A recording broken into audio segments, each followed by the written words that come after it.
Do you want to start it, or What do you want me to? say? Just like, hey, welcome Yeah. to, and then I'll talk. Okay. Hey guys, welcome to the Heim Time podcast. I'm Emma. I'm Travis, and this is the Heim Time podcast. Ding ding. If this is your first time listening or watching, we're very excited today. We have a special guest, Mr. Daniel Vaughn. Woohoo. Daniel is the author of The Prophets of Smoked Meat, an incredible book. Also, Whole Hog Barbecue, a cookbook with Sam Jones. He is also the Texas Monthly BBQ editor, which means he's a big deal in our world. And so we're very thankful that Daniel came on. It was something, we had a lot of questions more so about, him and his story, how he came to be the world's first barbecue editor. And it was an awesome episode. We got into some serious stuff. We also, Of course. just kind of BS'd a little bit, but it's a great episode. I really, really hope you enjoy it. So please subscribe, like, review Heim Time Podcast on iTunes, Spotify, YouTube. Also, if you want to support this podcast directly, because it costs money, you can follow us at patreon.com/HeimTimePodcast. We always release the video version of these podcasts early on our Patreon. We're going to do some other videos, some other behind the scenes stuff. Maybe some barbecue classes, maybe? Barbecue classes, yeah. We've had a ton of success with that. Those are going to be exclusive. Sign up on Patreon. And then too, this book right here, check this out. Daniel autographed. We're going to give this away to one lucky Patreon subscriber. That's probably just going to be Todd, because he's our only Patreon subscriber right what's now. up? But, if you want a Todd would chance love to that. win this autographed book, please follow us, patreon.com/HeimTimePodcast. Thanks again to Daniel Vaughn. This is a great episode, a lot of fun stuff. And please listen, watch, subscribe, everything else. Thank you. Thanks. Good evening from Fort Worth, Texas. It's slow here in the heat. We're down Main Street. Howdy. Welcome to Heim Time. I'm your host, Travis Heim. I'm Emma Heim. And we are very happy today to introduce someone. We are very happy today to introduce. Hey, this is serious. I'm introing you. Please don't talk. This is somebody who is very important in the barbecue world. He is an author, among many things, but also the Texas Monthly BBQ editor, our friend Daniel Vaughn. Woo. Thank you. Thanks for having me here. Thanks for coming. What a professional setup. We're trying. Yeah, that's all Paul. No thanks to us. But yeah, this is cool. We're at the Nexim Creative Studios, right, Paul? And then he's got a new studio that's coming out probably soon. About 4 weeks away. Ooh. Okay, It's awesome. going to be fantastic. I can't wait. So we're gonna upgrade. Then we'll right. have a green screen behind you and stuff. We'll have next time you come on, You can come special back. effects, stuff like that. Explosions. It'll look real Michael Bay. It'll be the Okay. first Michael Bay podcast. There you That's go. very exciting. Well, I wore the shirt just for y'all. I didn't I love realize it. I was wearing it for the camera Yeah. too. Thank you. That's awesome. We need to plug more. I wear this hat, but I rarely wear a Heim hat. It just feels Your weird. cup. Like I'm trying to sell this shit. So please go on our website and buy, I think if we even That's have not these. even on the website. Okay, never mind. My bad. You can't even get it. So. In stores only. I'll update Yeah, Daniel's that. got the Yeti, so, whatever. Get a Yeti instead. Go to the stores and spend money on meat and then buy a cup. Yeah. It's kind of like wearing your own band T-shirt, though. For me, I don't know. If Oh, that's so like just- if you're wearing the Heim Yeah. stuff, like especially at the restaurant, I bet, like Yeah. you just look like an employee. I Like, work like here. you're in uniform. Yeah. Somebody asked me to take the trash out or something, which I'm happy to do. It's like that's wearing how a I red am. shirt into Target. Oh, that's the worst.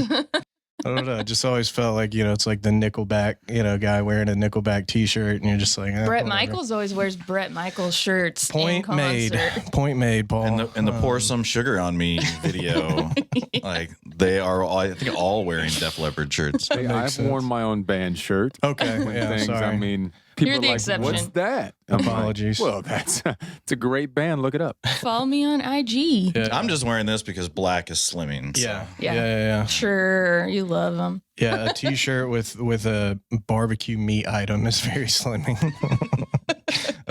So this is going off the rails early. So Daniel, among many things, like we said, is an author, Texas Monthly BBQ editor. This is his book entitled "The Profits of Smoked Meat: A Journey Through Texas Barbecue." This is actually, Daniel was nice enough to sign this, and one lucky viewer listener is going to win this. So we're very Ooh. thankful for that. Thank you, Daniel. You're very welcome. So, how are you? It's our first question every time. Yeah. How am I? Yeah. Wow. Well, I mean, I'm feeling good today. Yeah. My normal job is to go out and like just go on road trips like day after day and Yeah. several a week usually. And that's really been cut back. But yesterday I got out. I didn't even really go searching for stories. Yeah. I went out to East Texas really Yeah. just to enjoy myself and Yeah, get a little refresher. I went out to the original Bodacious that's in in- Longview. in Longview. Yeah. Yeah, the one on Mobberly. Yeah, And went to another Bodacious over in Hallsville as well. Okay. And they're just two of my favorite East Texas barbecue joints. And, there's lots of good stuff out there now. But, I just wanted to go out and have some barbecue to enjoy, get out Yeah. on the road. Like, honestly, it was strange because I called my wife on my way back. And she's like, so how was the day? It's like, it was really good. I just got in my car and listened to podcasts. Nice. It's like, Yeah. I haven't listened to podcasts in like, I used to listen to them all the time because I was always in the car. yeah, But my travel's been cut down so much. It really made me want to get back out on the road some more. yeah. I I believe bet. it. My grandfather was 1938 Hallsville Bobcat football state champion. And in the photo, remember we said the photo? I know, it's like, whatever. No one cares. Like they were wearing like dress shoes because like some of the players didn't have like athletic shoes. yeah. Or whatever. Yeah, okay. And And Hallsville, right in between Marshall and Longview, for anybody unfamiliar. yeah, population of 3 or 4 people, I think, at this point. But yeah, I follow those guys on Twitter, I think, and they're always posting like awesome stuff. So So I'm assuming, obviously, this is a dumb question, but COVID has completely cut your travel. It's cut my travel mainly because, overnight trips are, kind of iffy. Mm-hmm. Texas Monthly, for a lot of reasons, aren't that comfortable with me being out there and really putting myself out there a lot and often. mhm. So a lot more focus on day trips. And I mean, the thing is, I've been doing this job for a while now, and the places you can reach from Dallas, like I've covered Right. a Yeah. lot of that. Yeah. So actually getting a lot of renovations done on the house. That's good. Starting Monday. Yeah. They're going to start construction on Monday. I saw And the backyard setup, by the way. That's Yeah. pretty Oh, sweet. yeah. Thank you. We'll get to the backyard setup in a second. Okay. But it's like, so we're going to go up to Lake Texoma. My in-laws have a place up there, and we're going to stay there for a couple weeks. And Nice. and my wife's like, so you excited to maybe get out of Dallas a little bit? I was like, yeah, there's a lot of barbecue joints up there that I need to check out that like are much easier access now.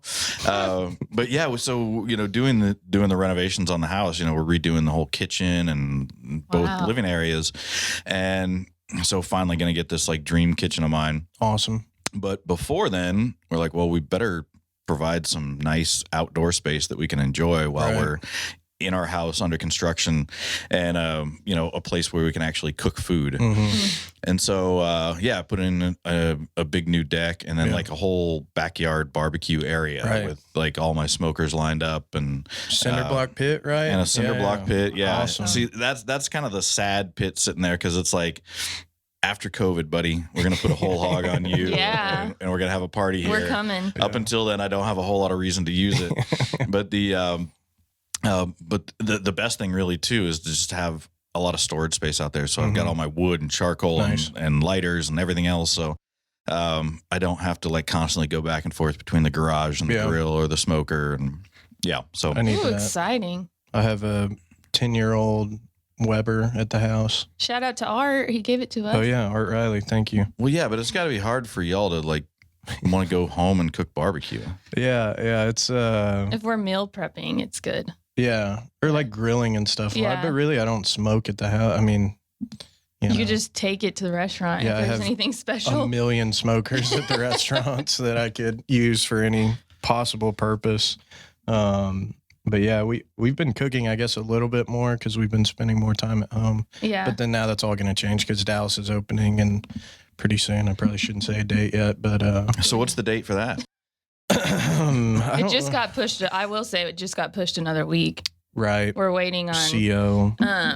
So the smokehouse in Dallas has to have hoods over the Vinahoods. smokers, Vinahoods. So we weren't expecting that. So Yeah, A, more money, B, more time, but yeah. it's almost there. And we have to sprinkler it. We have to do all this other stuff that, And it that is a some places don't Tiniest care little about. smokehouse. Like, Oh, it's I can't- small. I think of like Zoolander when he's like, this is Yeah, school yeah. for ants. Like it's a smokehouse for ants. Like I saw it like a day ago. I was like, oh gosh. Yeah, we have three of the big oilers at both restaurants, Mm-hmm. and then at Dallas we have one of the big ones, and then one of the like medium-sized ones. So So you're gonna have the same it'll be menu? interesting. Yeah, same menu, everything.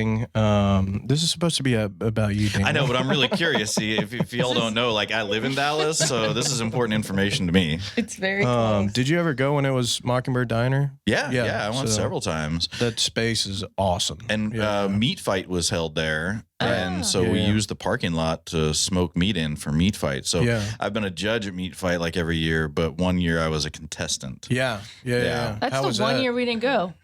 Was it? Yeah, I think we had something. How was that? Oh my god, it was like it was on rented smokers. Yeah, yeah. Like they were Oh, gosh. and rented smokers and wet wood. Yeah. Yeah, that was I remember a fun. grease fire at one point. I think I it didn't was, have any grease fire. Not you. That Yeah. was like 3 or 4 years ago. I think it was Jeff Bekovic. I don't want to call any names, but I'm pretty Chef sure it was Jeff. Jeff. Yeah, I think it was. But Meat Fight, if you don't know, is a awesome charity, a nonprofit that Daniel and we support, and they raise money for MS research. But specifically, and I'm so stupid, I shouldn't even talk about, I don't know anything, but if you have MS, if you're leading an active lifestyle, right, it helps kind of prevent those symptoms symptoms, yes.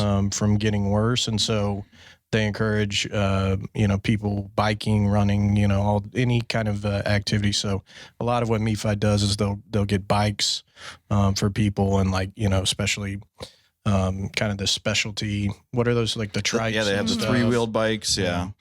So it's awesome. Alice Lasad. Yeah, we need to have her on too. Yeah. That'd be fun. Meatfight.com. It's awesome. I almost wore my Meat Fight shirt, but I literally thought you were going to probably wear a Meat Fight shirt. So I was like, That would have been good. but, me and my brother, though, we went and had dinner the other day, and we were both wearing this hat, and I just wanted to die. I was like, God, we look like nerds, like in an NSYNC boy Well, band it's like or it's something. inevitable. Yeah. It's going to happen. So again, we're getting sidetracked. But yeah, COVID sucks, obviously. You have had even kind of a stranger experience than a lot of people, because what was supposed to be a fun little vacation turned into kind of a nightmare. Can you tell us about that? Oh, Well, yeah, it was supposed to be a fun big vacation. Yeah.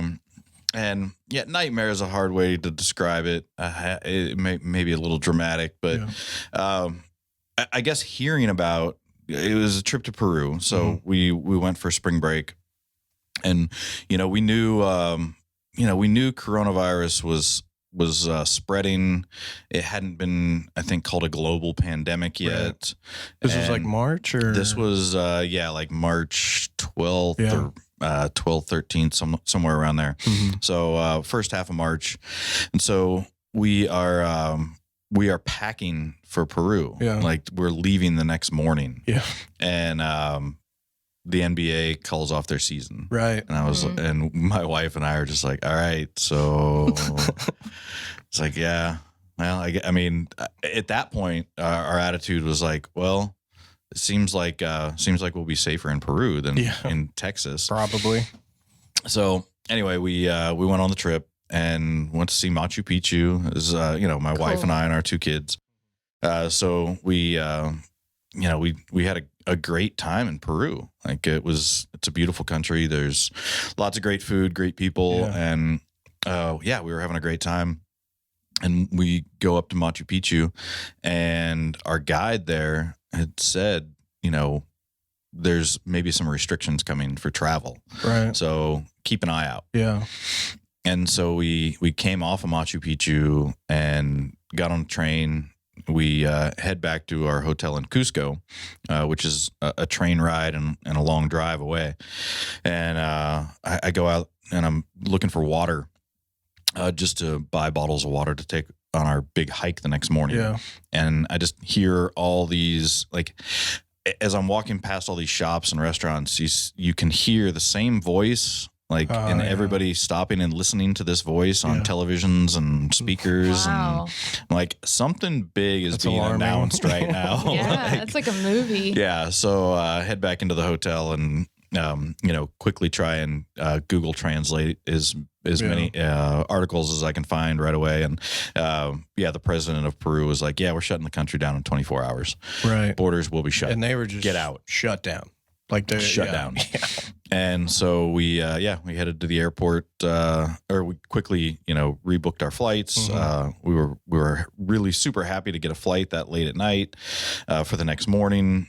And, we arrive at the Cusco airport, and everything goes through Lima. Lima's the big city in Peru. So, we got to Lima and they were just like, sorry, that flight that you had out of Lima's gone. And so along with hundreds and hundreds of other people, we're standing in this line of rebooking, which we knew was probably pretty hopeless. Right. Mm-hmm. I guess there's probably worse places to be. I mean, at least you're. Yes, there are worse places to be, but it's like we tried to tried to remain calm for our own mental health and for our kids as well. Yeah. And it's like, this sucks. Us getting like really uptight about everything and nervous and panicky is not going to help. It's going to make everything worse. And so at some point in this long line had barely dwindled in 3 hours, and the military come into the airport and are basically just like, airport's closed. There are no more flights. There are no more seats on any flights leaving today. Go. Go to wherever you're staying. And, at that time it was like, so this is March. And at that time, the timeline was 14 days. In 14 days, we'll open the country back up. Right. So we're like, well, maybe we're here for like another 14 days. Yeah. And, but they were in like, we here in Texas in the U.S., we're talking about lockdowns. Right. Oh, man, we're locked down. Yeah. Like, BS, we are not locked down. Right. At all. In Peru, it was lockdown. Right. There was curfews. You couldn't leave your house unless you were going. You couldn't leave the house with a significant other. You had to leave alone, and you could only be going to the bank, the doctor, or the market. Wow. That was it. And there were police on corners asking you where you were going. Right. That's crazy. Yeah, so that was lockdown. But, it worked out okay. It was actually a pretty relaxing vacation in the hotel. Like, we had an action-packed vacation plan. Right, yeah.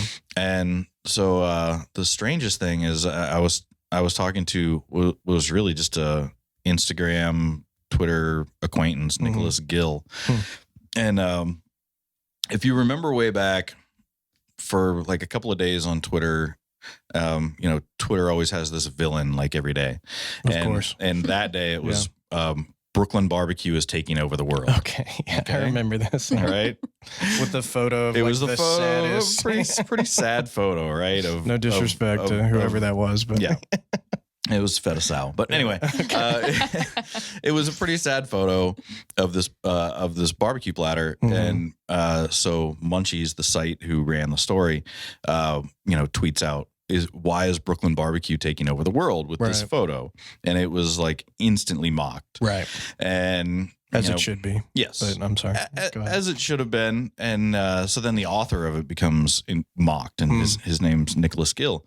And so I start looking into this a little bit more because people are just asking me to pile on along with everyone else.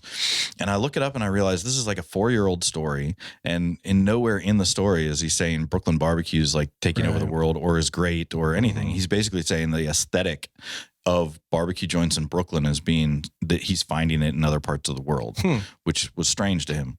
Right. Subway tiles and beer taps and yeah. So a lot of mustaches, I imagine. So I called him and to interview him, be like, okay, so what's it like to be that guy on Twitter? Like the one who's mocked, like who everyone is piling onto that day. And so we talked, I wrote a story about it, and he lives in Peru. Really? Yeah. And so we're sitting in the airport in Cusco, realizing that we're probably not going to have a flight out of Lima. And I just sent him an Instagram message that's like, hey, we don't really know each other. Yeah. But I know you more than anyone else that I know in Peru.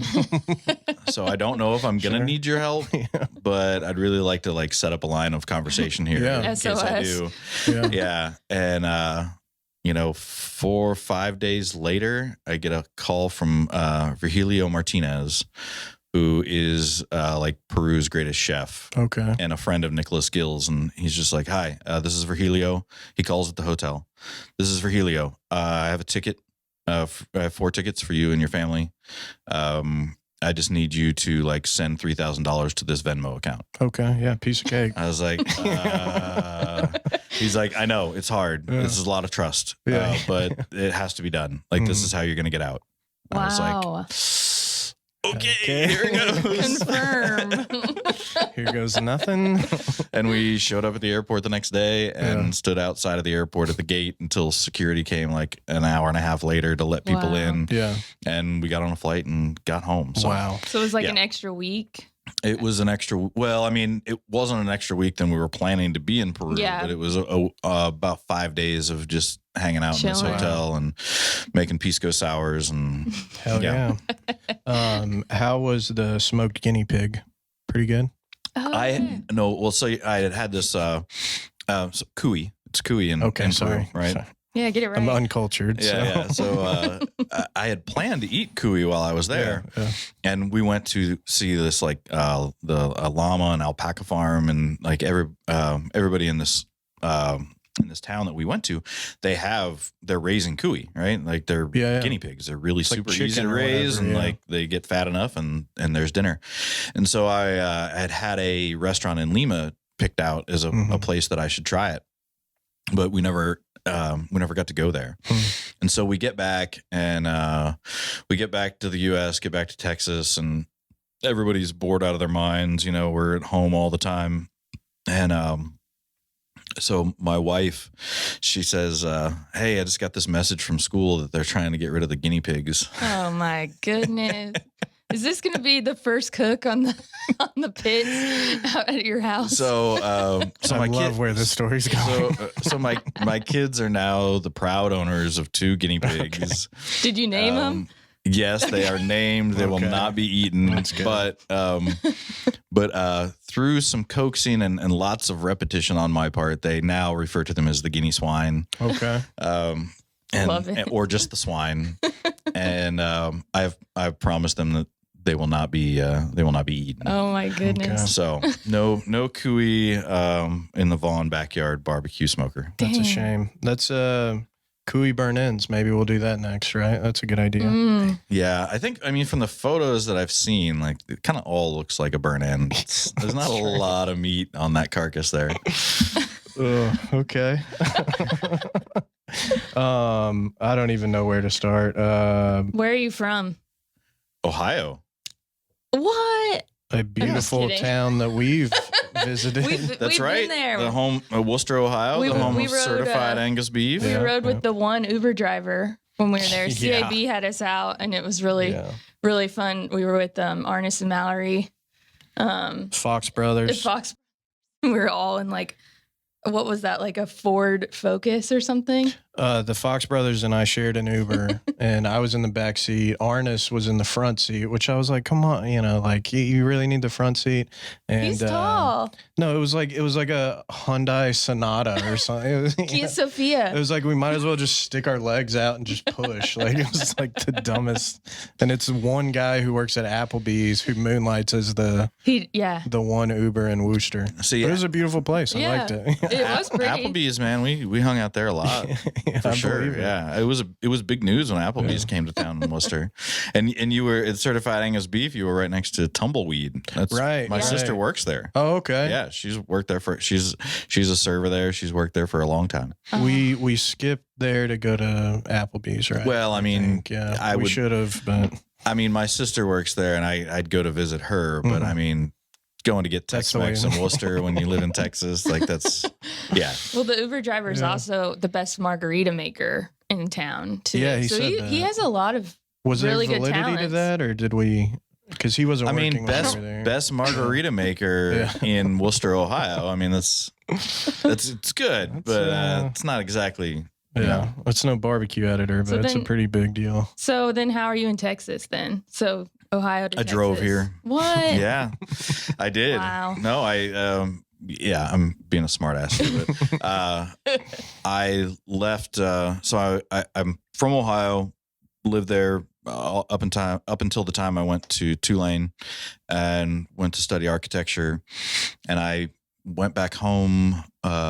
Went back home to Ohio after I graduated, and like 4 days later, I think I had the car, a new car packed up, and drove to Texas. I'm outta here, yeah. and Yeah. Peace. started a job here, and I've lived in Dallas ever since. So finally, next year I'll be able to say that I've been here 20 years. Wow. Really? Wow. Yeah, it's been a while. How long now. have you worked with Texas Monthly? Well, so as barbecue editor, it's been since 2013. Wow. What the heck? But I know. I've done. Time is weird. Yeah. Yes, it is. It's. It doesn't Well, make so, sense. You know, I signed that book, and I mean, I'm obviously incredibly proud of that book, but it seems like ages ago. Yeah. You know, and every bit of the research done for that book and all those road trips and everything was before I was the barbecue editor. Back when I was still an architect, like Nick McWhirter is the photographer there, and he worked with me at GFF, and so crazy. he's still an architect now. So yeah, it seems like ages ago for sure, and Need a second edition. yeah. Be I mean, awesome. I don't know if it's a second edition of that, but it's like I feel like I know that I know so much more about barbecue, so much more about Texas barbecue, and a lot more about storytelling than when I wrote that book. So yeah, it just seems like ages and ages ago. Yeah. Yeah. What year is this? So I did most of the research for that in 2012. Wow. Yeah. And so you're being humble, but the Full Custom Gospel Barbecue blog, right, was started when you were still an architect. I read that religiously. I've told you this before. I read that religiously in college because I remember, and I want to ask you later more questions about it, but what was Full Custom Gospel Barbecue? How did that get started? Well, it really began back in 2006, before the blog. So my friend Sam Watkins and I, we lived here in Dallas. We liked barbecue. We'd go eat at Sonny Bryan's and Peggy Sue Barbecue, and we just started hearing some slander on Dallas barbecue and Right. how it's just there's nothing really good around here, and you got to go down to Central Texas to get anything decent. And then so I think in 2006 we had the 2003 edition of the Texas Monthly Top 50. We're like, well, you know what? Let's just go see how much better it really is. You know, not really expecting it to be that much different. And so we planned on going, I think, to 4 of the top 5 at the time, and we started off with a few spots on the way down to Central Texas that were pretty forgettable on a Friday evening. But that Saturday morning, we started at Louis Miller Barbecue, and Awesome. I mean, I was such a newbie to barbecue then. I had no idea to even order a beef rib. Right. I mean, it was I don't even think we ordered sausage. I think we had so many places lined up for that day. That was our first stop. We just got brisket and pork ribs. Wow. And taking a bite of that brisket, it was just like, all right, we have our answer. Yeah. Like this is how Yeah. much better it can be. Yeah, they're right. That's it. And really after that trip, I came back to Dallas and thinking that nobody had just done the research. Nobody had looked wide enough or deep enough into the barbecue scene in Dallas and Fort Worth. And if I just ate at every place around here, I'm going to find that like Louis Miller barbecue place or something to equal that. It's just that nobody's found it yet. And that was stupid. That did not exist back then. That's for sure. But I started keeping track of all those places. Right. Yeah. And thought that the best way to keep track of it was a blog. And I really started it for myself to begin with, just as a way to take some notes on the places I'd been and remind myself of the places I liked and didn't like and didn't need to repeat. And there was a place called Danny D's. Jesus. Travis. I went to. I literally have blocked this out of my memory, and then every time I see you, you bring it up. Yeah. I worked at a place that's now, I think, a Soulman's barbecue in like the Hearst area. And I told Danny, this was before, because we first met in like 2012 or something. And when you was didn't that have a beard. Foodways? Yeah, I looked like I was 13 years old. And Foodways It was Foodways, Texas. Yeah. In Austin. so that was 20, 2013 or 2012 or something. Something like maybe that, 2013. But I worked briefly, mainly because my father-in-law, who I love, was friends with this guy who didn't know what the hell he was doing. And no disrespect. I mean, you told me you learned everything about barbecue there. I learned everything not to do there. And so Quickly. what I always forget about, because I've blocked out of my mind like a lot of things in my past, they would take briskets, whole briskets, and marinate them. Raw briskets, right? Raw briskets, right? And marinate them in hickory liquid smoke overnight, or like for a couple days sometimes.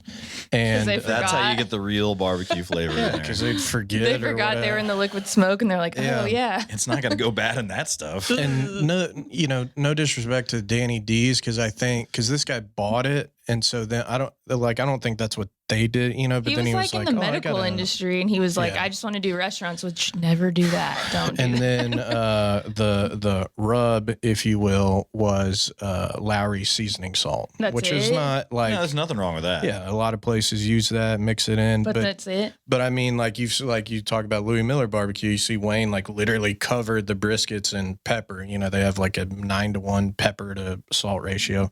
It was like that, but with Lowry seasoning salt. So on the off chance that you stumbled in there and had the barbecue that was smoked one day a week, Yeesh. yeah, and that's why I quit, because I just could not convince this guy. Like after, I think I was only there a couple. I'd love to weeks, see but it their was just like- P&L. I remember Were they the really spicy spending? sauce was like just their regular like Sweet Baby Ray, it was like some kind of like one of those you can buy store bought, and then he just added like a cup of cayenne to it. And Like that was Kirkland's brand? And he was like, "This is a great recipe, man. Like everybody loves the spicy sauce." And I was like, Recipe. "Kill me." This is a great recipe. Yeah. So that was that was the first barbecue restaurant. I worked at a lot of restaurants, but that was the first one I went to, and I don't know, it had a very big impact on me, I guess. And it was really going around DFW. Many more of my visits were places like Danny D's than really great barbecue places. Yeah. And yeah, so it was just that was even more of an awakening. Right. Like the special places really are that special. Yeah. Because they're just not everywhere. And I wanted to ask you about that. I'm kind of jumping ahead on my notes, but I grew up eating barbecue my whole life, and like I was a barbecue nerd probably before it was like a cool thing to be. You know what I mean? Like I smoked my first brisket, I was 12. My grandfather, my uncles, all these guys in my family would cook barbecue from Marshall, Texas. So it's like, whatever. But I'd liken it to, I was one of the biggest things, I guess, and looking at the blog and all that stuff in college, we would go on the way to the beer store or just whatever. Not you, me and my friends. We were angels in college, Mom. But we would see different barbecue, and you just go in and you're like, I got to try this. This is awesome. And I kind of did a similar thing, not anywhere to the scale of what you did, but try out different places, compare them to Angela's, compare them to Railhead, some of the places that I grew up with. when you posted a review about, and this was 2010, I looked it up, of Franklin Barbecue in a trailer, and it was a guy and his wife in Austin.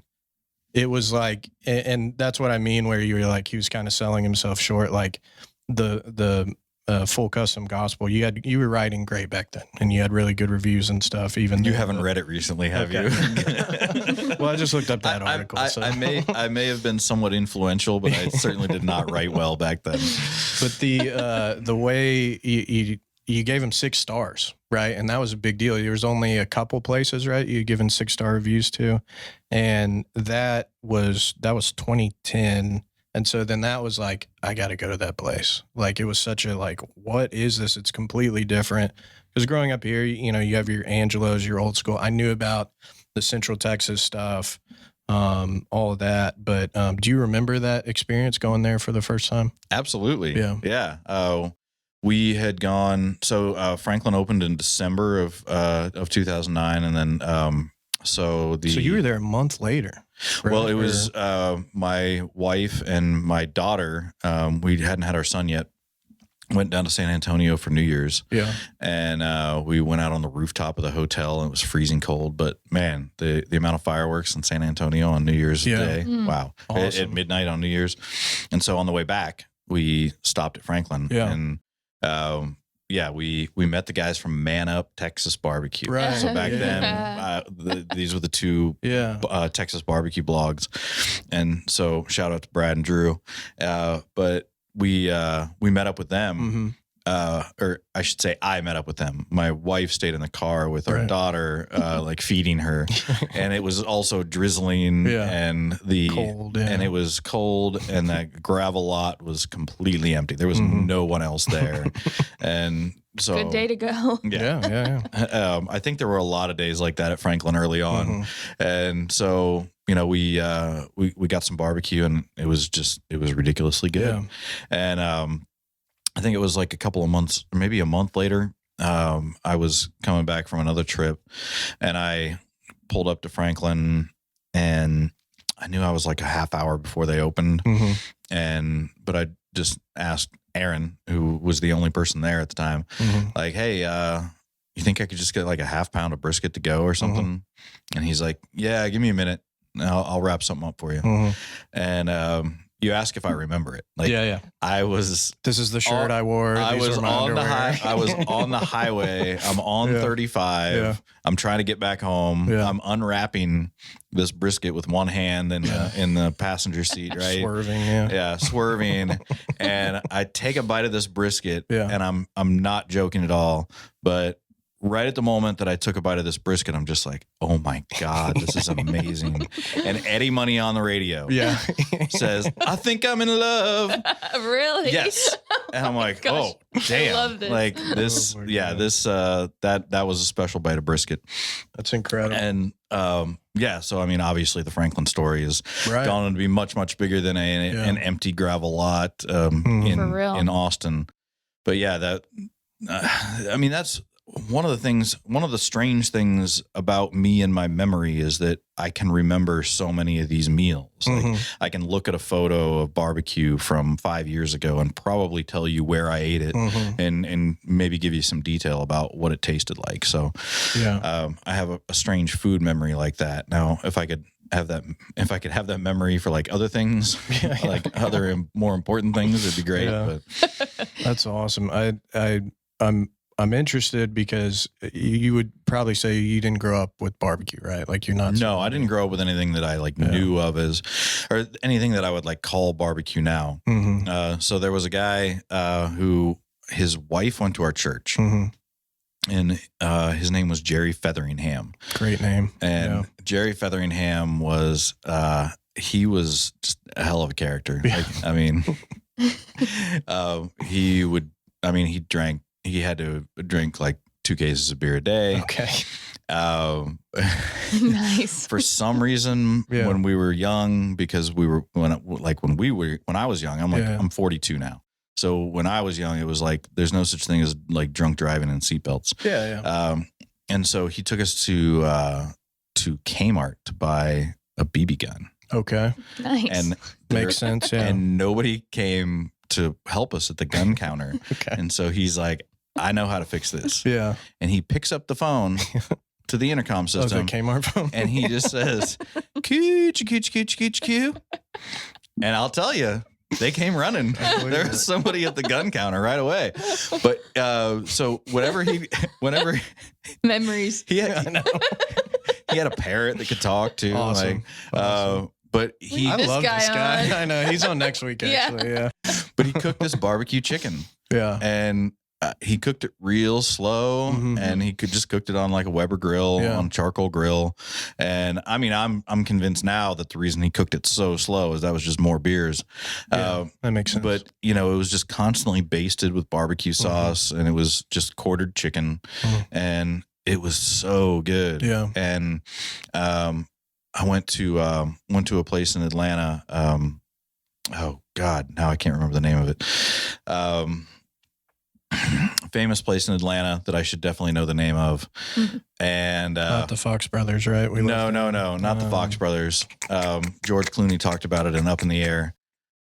Anyway, so they grill their ribs over. So they grill their ribs over charcoal and sauce them up. And Okay. so the whole place smelled like my yard or Jerry Featheringham's Yeah. backyard. Yeah. Like that burnt sugar on the Yeah. grill, like Yeah. that flavor, that smell. So that's the sort of barbecue I grew up with. Like yeah. I thought that I was like a rib master because I could make super tender ribs that I seasoned, cooked in the oven until they were almost falling apart, and then brushed them with sauce and basically burnt that sauce on a gas grill.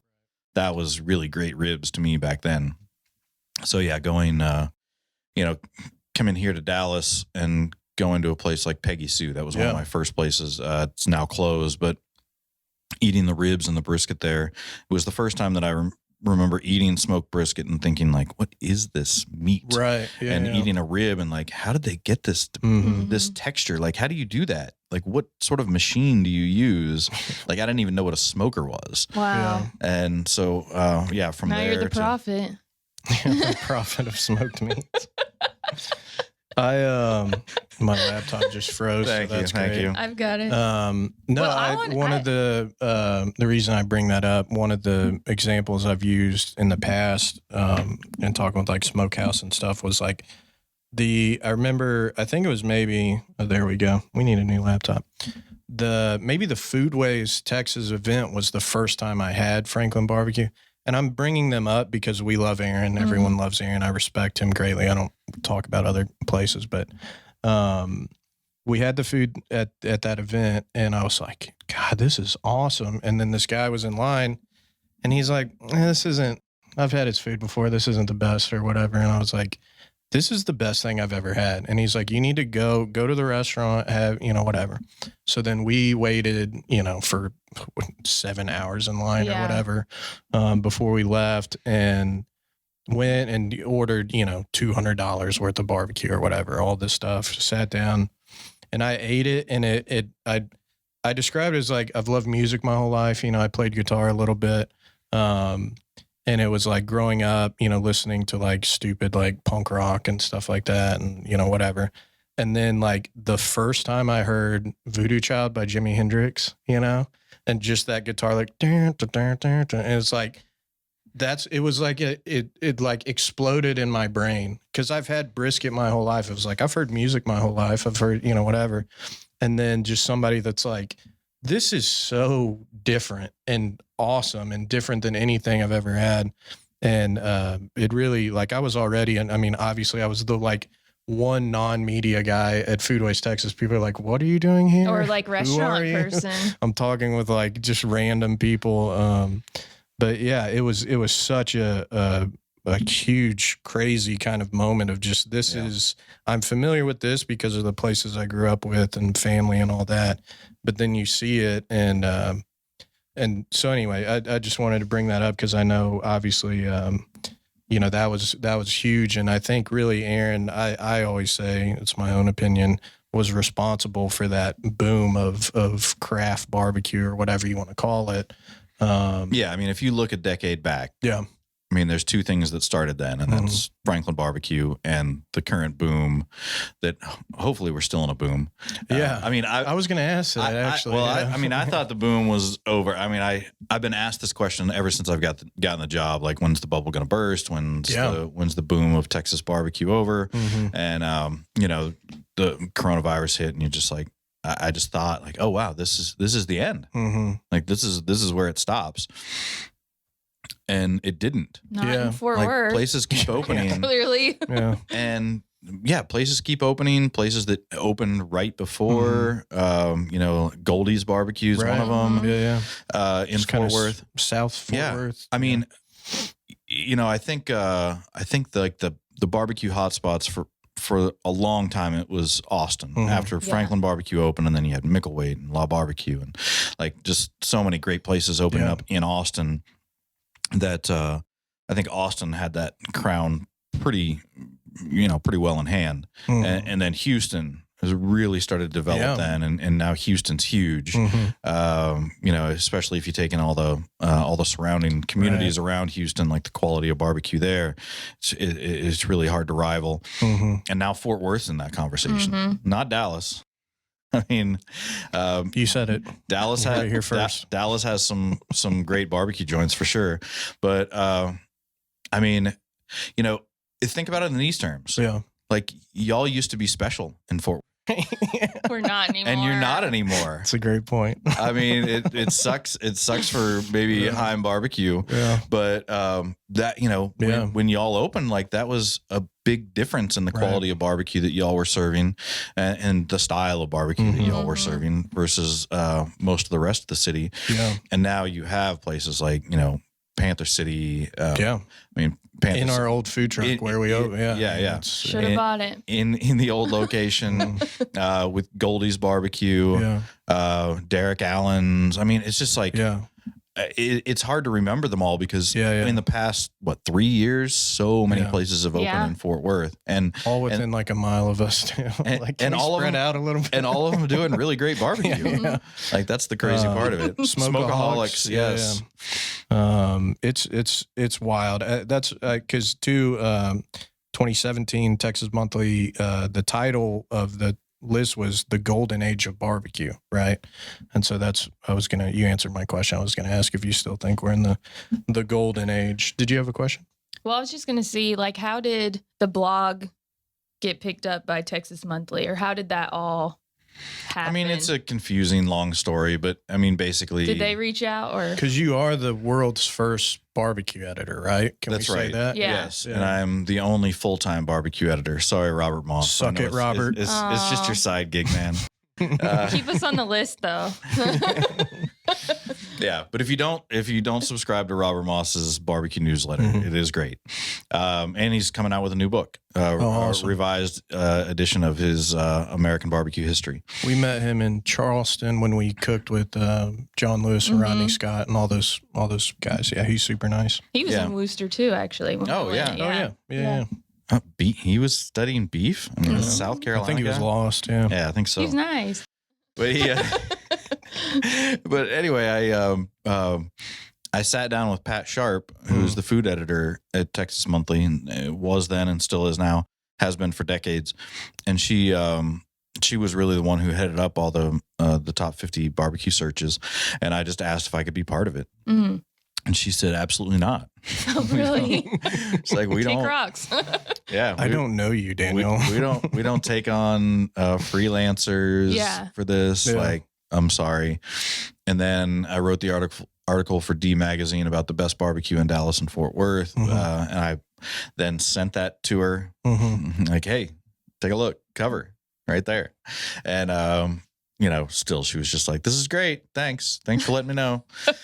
And I mean, I think this was like 3 years before the next top 50 was going to come out. Yeah. And I was like, hey, shouldn't we get started on this? Yeah. Right. We've only got 3 years. Yeah. It's not enough time.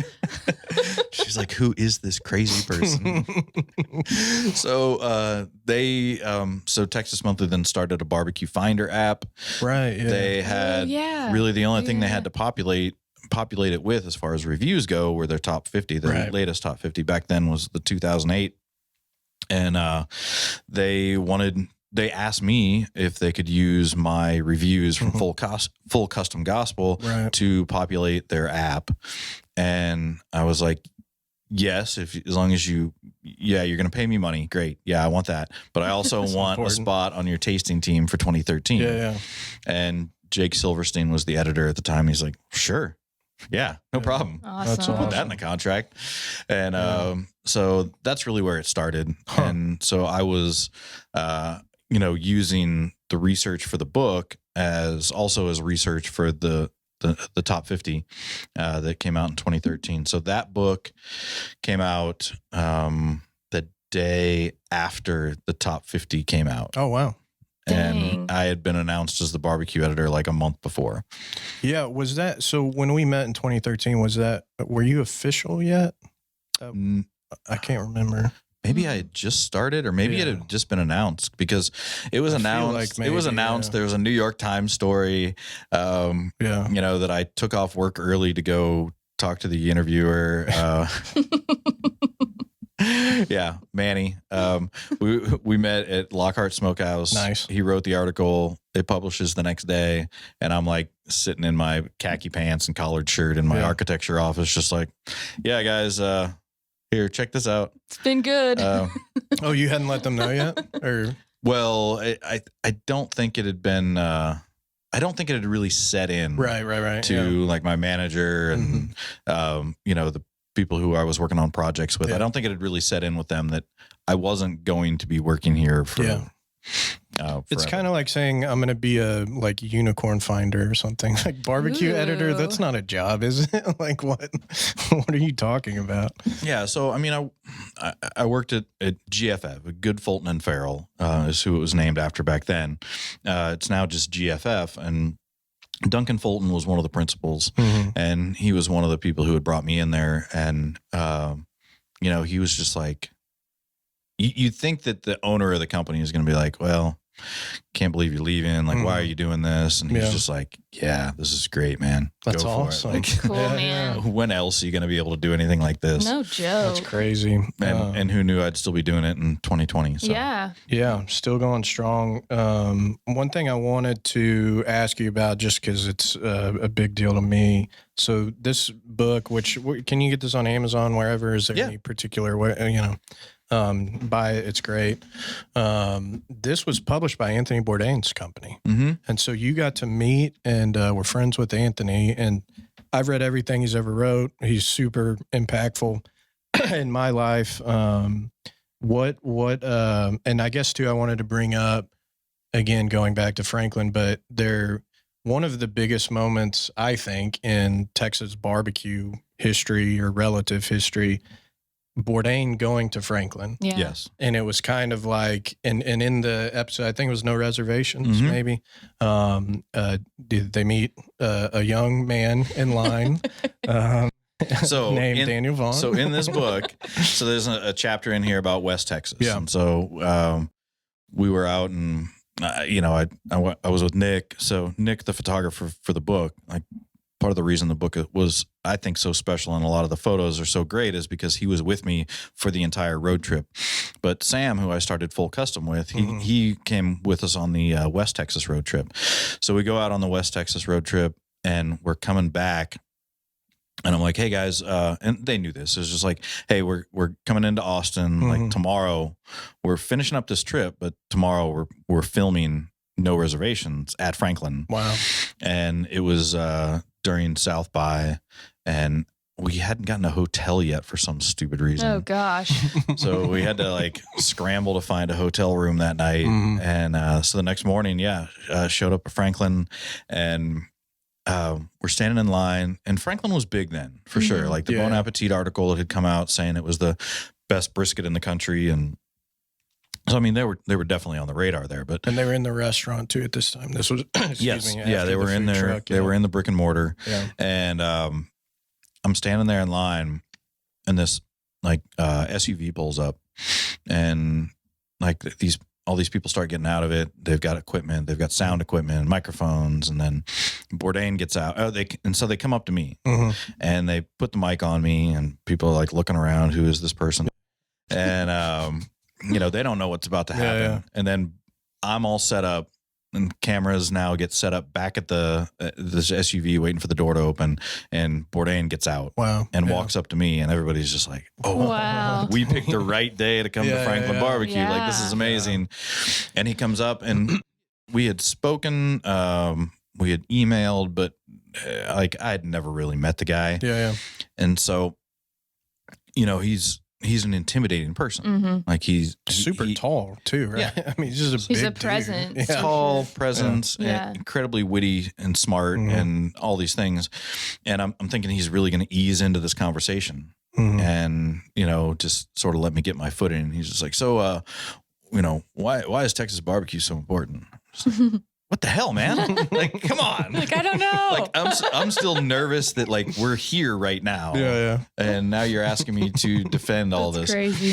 So, filming that day, it was amazing. It was so much fun So cool. and such a great experience. And when the episode aired, somebody wrote something in a local publication that was like, "Yeah, if Daniel Vaughn could just smile, though, maybe he could get on TV more. Look like you're having fun out there." And my response was, "Hey, before this episode, he was talking about this place in Kansas City, Mm-hmm. and he was talking about Oklahoma Joe's as being his favorite barbecue joint, and his favorite barbecue style Mm-hmm. was Eastern North Carolina whole hog barbecue." Right. Right. And after that episode, Yeah. he wrote a blog saying the best barbecue he'd ever eaten Right. was brisket at Franklin Barbecue. Mm-hmm. And I was So like, cool. I did my job. Like Yeah. that was my goal. My goal wasn't Yeah. to be funny and look happy and There's always and critics. get on TV again.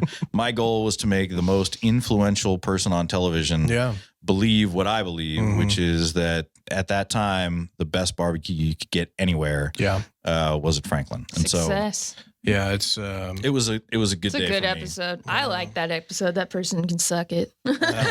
everybody's a critic. It was Critics, man. Yeah. It was so impactful. And then one of my favorite quotes of all time, I think it ends the episode. Bourdain says, "Only Jews and Texans understand brisket." That's something our friend Evan Grant would probably relate to. But awesome. Were you gonna ask something else? No, go ahead. Okay. I can't Well, really read that far. Well, and Oh, sorry. just back to Bourdain for a second. You asked how I was able to come on to Texas Monthly. Like, it didn't hurt that right. Anthony Bourdain had Right. decided maybe it was a good idea to have me Yeah. on for an episode to talk about Texas barbecue and to publish my book. So, with Bourdain, like his willingness. This is the first book that they published Right. online. Yeah. Like, he didn't know anything about me. Yeah. He didn't, other than like the not very well written blog that I had, and like he really took a chance. Yeah. and Super cool. yeah, it's certainly changed my life. I Yeah. mean, without a doubt. Accomplishment. Yeah. I don't want us to get sad, but yeah, I had to ask you about that because that's like my idol too. I think of just like, wow, that guy was so cool and made a huge difference for restaurants, everything. I mean, it was wild. So let's look through this. Oh, one thing, I don't want to just ask you like, what do you like about barbecue or whatever? Well, did you- well, I wanted to talk about some of your Lowry Oh, God. slander Okay. earlier. They're not a sponsor, so they can suck it. If Lowry's, if you want to sponsor, that's fine. Whatever. I'll use I use Whatever. Lowry's all the time. yeah. We Low- have it in our brisket rub. That's a secret, but we do have it in a lot of other places do too. It was a secret. Yeah. So what's funny is, all right. So Brian Furman. Yeah. So B's Crackling Barbecue. Mhm. So he came to cook at an event in Austin. We had the Franklin and Friends event before the day before the Texas Monthly BBQ Fest. So Brian Furman comes. He doesn't know anybody. I barely knew the guy, but we were trying to bring in some folks from outside of town. Yeah. And so he comes to Franklin in the parking lot. He's cooking ribs, and Mhm. none of us like knew what to expect from him either. Yeah. So he was serving ribs and his hash, and he We sent were there. and he, Yeah. and he sent me on a run to go to Restaurant Depot to pick Mm-hmm. up like a big box of cheap minute rice. He's like, don't get the fancy nice rice. Right. Like, I need minute rice. Like I need crap. Yeah. Yeah. And that's how my hash tastes good. Yeah. And so he makes these ribs, and so the event comes around, and I'm going around trying everything, and I think Sam Jones was there cooking a whole hog. Mhm. So I'm going around trying everything, and I'm eating Brian Furman's ribs. Just like, Mhm. wow, these are amazing. Like, you Mhm. got to tell me what's in your rub, and well, you know, what rub are you using? Because this is like so porky. Like, you're really bringing out the pork flavor in these ribs. And we forgot about it. He forgot about it. Never told me, never gave me a recipe or anything. And so then we were at another event together, and he was done seasoning, and he had this like plastic bottle, and he just hands it to me, and he's like, here, man, here's my rub. This is my secret rub. You can go ahead and take it home and use it. And I turn it around, and it is Fiesta Season It All. Nice. Yeah. Right? Yeah. Sure. Yeah. They have that- great seasoning. Yes. They Yeah, do. yeah. and which is basically like Lowry's, but better because it's got MSG in it. Okay. It's like, that's why it had that like super porky flavor. That MSG really brings it out. 'Cause So did it have like a peach sauce or something? Or? yeah, he makes a Right, I peach remember barbecue that, sauce. He yeah. was not going to give me that recipe, but I like Fiesta Season It All. Like, I use Fiesta Season It All, Mhm. and my wife really loves Lowry's. Mhm. So our Lowry's bottle, it doesn't have Lowry's in it. Secrets. Yeah, it's got Fiesta. I met Brian. Brian's from Atlanta, and one of our friends, Killer Mike, is a rapper and a million other things. But I was like, "Oh, hey, Brian, you know Killer Mike? He's a friend of mine." He was like, "No, he's not." like you know, in his eyes, he was like, "You don't fucking know Killer Mike or whatever." And so I was like, "Okay, well, yeah, okay, I'll go fuck myself." But what? And I thought this was interesting too. You did a barbecue with Franklin video. Do you remember this? 2016 of the future of barbecue, and it was really interesting. And so I wanted to ask. It's a generic question, of course, but now, almost 5 years later, what is the future of barbecue? Well, Texas barbecue. first I gotta say that I have no idea what I said the future of barbecue was going to be It's 5 fine. years ago. It's fine. But I mean, certainly, I think the near future of barbecue is going to be a much greater recognition of African Americans in barbecue. So Adrian Miller is an author, and just got word that he's finalizing his book called Black Smoke, which is going to be all about African American pitmasters That's cool. I follow him on Twitter throughout yeah. history. It's a good Awesome. name. Yeah, he's got a great book called Soul Food that's been out for several years now. And so I just think there's so much of that history that is not told. Yeah. And I consider myself a barbecue historian as well. Like, Mhm. I love to go back and research, and it's just easier to tell stories about white barbecue pitmasters, Right. because that's what people cared about, Mhm. and that's what people wrote details about back in those in old newspaper articles. I was so excited. I found a story about black pitmasters. There were two black pitmasters who were in Waco. It was right around the turn of the century. And they were down in Waco for a convention, and the entertainment was going to be these two black pitmasters cooking against one another. Wow. Yeah. Hmm. And it was a Dallas pitmaster versus a Waco pitmaster, Okay. and Yeah. like they were going to cook against each other. And it was the managing editors convention, like magazine convention. When was this, by the way? Did you say? It was like 1915, I think, Oh, geez. somewhere wow. around there. Crazy. So, big buildup, several days in the paper, they're talking about this, right? And the big event was going to be the barbecue, and they were going to serve their barbecue, and then it was going to be judged who's Yeah. the winner, right? And so it ends up being a draw. The thing about the article, it's a big event, Right. super important, hmm hyped up, several days in the newspaper. Never once did they mention the name of either pitmaster. Wow. Because they were just black pitmasters. Right. Yeah. Yeah. Doesn't matter, right? Yeah. Didn't matter to them back then. And so that has been a struggle for me just doing this research.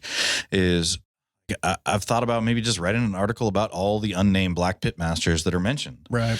Like there was this, back in Waco again, there was this other article I found in the 1920s when the Klan was on the rise and they had one of the biggest Klan meetings in Waco. Right. Who'd they have cooking the barbecue for them? A bunch of black pitmasters. Really? Yeah. Who were like looking up at this this electronically this electrically lit cross up on a hill. Yeah. And like that's like illuminating that's crazy. the pit area. Another one was even then they're like, we can't cook barbecue better than these guys. It's yeah. like- Yeah, seriously. There's another story up near the Red River, and these guys. It was another Klan meeting, Mhm. and they had hired a black pitmaster, Mhm. and he shows up, and he's like, okay, well, I'm here to cook. Where's the pit? Mhm. And they're like, well, you're going to dig the pit. And he's like, I'm here to cook barbecue. Yeah. I'm not here to dig a pit. Yeah. And so they ended up digging the pit for him Wow. because he's like, that's not what I'm here for. Right, I'm not yeah. a pit digger. Yeah. I am a barbecue pit master. Yeah. And again, not named. Yeah. Unnamed. Yeah. Wow. I wanted to ask you about that, and that's so interesting because too, like Rob Walsh, food historian out of Houston, he's written like Legends of Texas Barbecue, Barbecue Crossroads, a bunch of other books.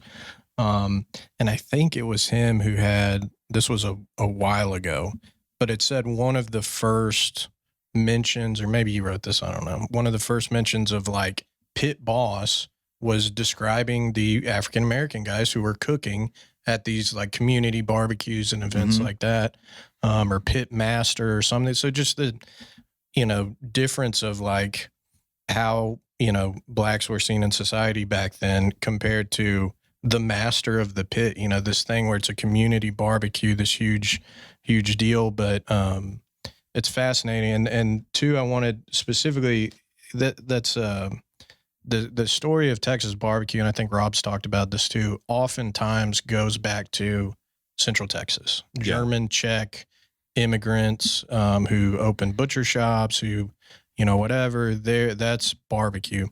Well, that sort of, does a poor job and kind of underscores the role of Mexican immigrants, especially in South Texas. I think of like Vera's barbecues, that kind of style barbacoa. And if you just look around Texas, some of your favorite barbecue joints, like you're going to find a lot of Hispanic cooks, a lot of Hispanic pit masters back there. They might not be the owners, but like, I mean, who's the face of Kreitz Market? Roy Perez. Yeah. Right. For He's like 50 years Yeah. or something. He's not the owner, but like that's the guy who keeps the engine running. Right. Going back to Kreitz Market, I was interviewing Rick Schmidt, rest in peace, but I was interviewing Rick Schmidt about the history of the place. And we were talking about a man called Houston Wright who worked there, and a man named Lucius Lightning Alexander. Oh, those are That's a both great names. Yes. name. Yeah. So, two black pit masters who worked for Kreitz Market at the same time. So I asked Rick, I'm like, so is this?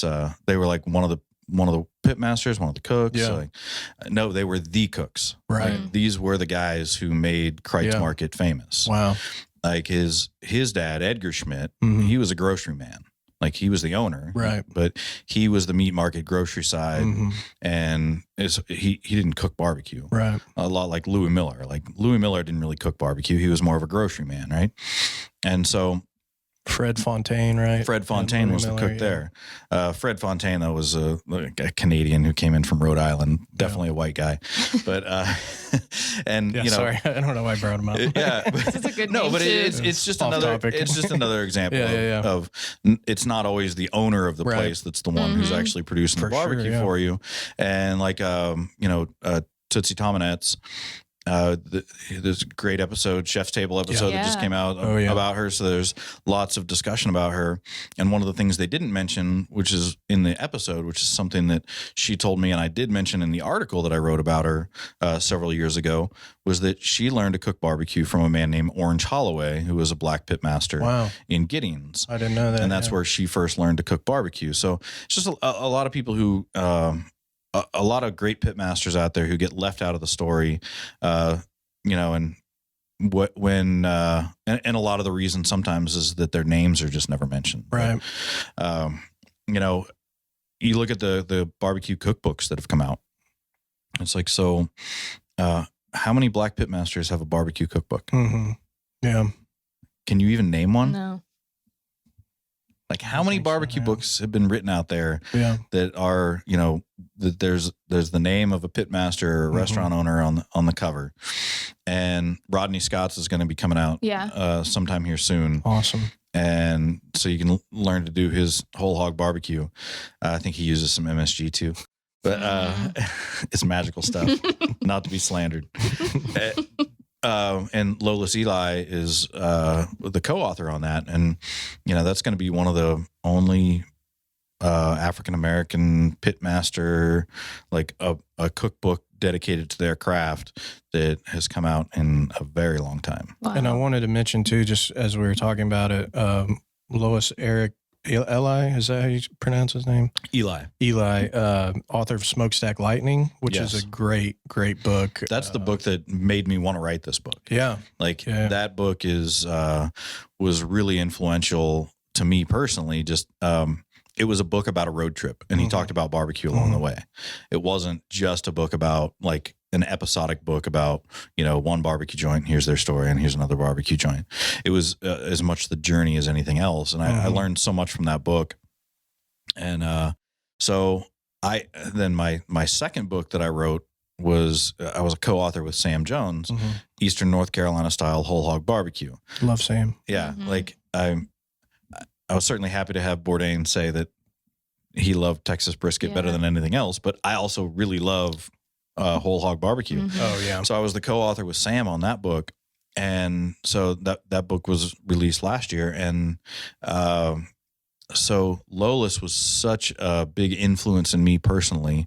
So getting a phone call from him, he's now working with Rodney Scott, asking for advice on how to get like a whole hog pitmaster to sit down and like tell you the stories instead of like, how did you draw it out of him, Wow.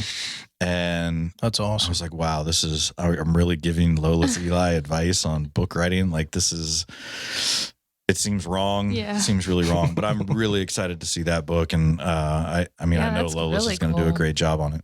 That's all. I mean, it's, I don't know. It's something that's a huge deal lately. And like we opened our food truck with $100 to our name. I mean, we didn't have anything, but, the reality is I personally probably have advantages that black, pitmasters don't have, even though, how we started and everything was tough. So I'm glad. And I think, like Bon Appetit, I think they got into a little hot water recently. Not a little hot water. Bon Appetit was completely upended. They had a best new, no disrespect, whatever, but a best new restaurant. And it was a guy like rollerblading with the sandwich. And I thought it was a parody. I thought it was like a Portlandia thing. That wasn't barbecue, but that was something else. But so it's awesome to, I know Texas Monthly is obviously you're kind of one of the driving factors on that. But specifically, there was a weird deal with Sam's Barbecue, which is if you're not familiar, you've probably seen